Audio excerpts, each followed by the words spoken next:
সবাইকে আসসালামু আলাইকুম।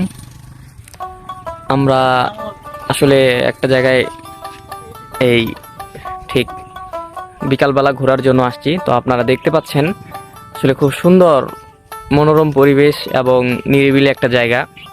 তো জায়গাটার নাম হচ্ছে সেতাবগঞ্জের সাদা মহল বলে থাকে জায়গাটা।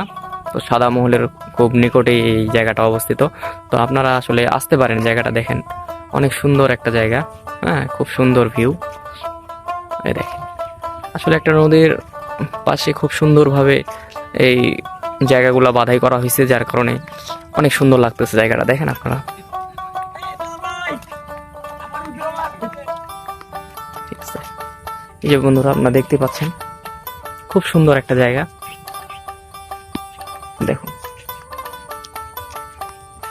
তো আপনারা অবশ্যই আসবেন এই জায়গাটাতে। আর এরকম সুন্দর সুন্দর অনেক কয়েকটা জায়গা আছে বোচাগঞ্জের মধ্যে, যা আমরা আসলে সচরাচর যাওয়া হয় না। আপনারা আসলে খোঁজ করলেই পাবেন। এই জায়গাটা কিন্তু খুব সুন্দর একটা জায়গা। আর এই যে পাশে যে এই যে এগুলা আসলে কাশুয়ার গাছ, অনেক সুন্দর দেখতে পাচ্ছেন। এক কথায় জায়গাটা অনেক সুন্দর। তো আপনারা আসতে পারেন ঘুরতে, অনেকজনে আসে এখানে ঘোরার জন্য। এই যে দেখুন, এই যে আমরা আসলে অটোটা নিয়ে আসছি, এই যে যেটা দেখুন।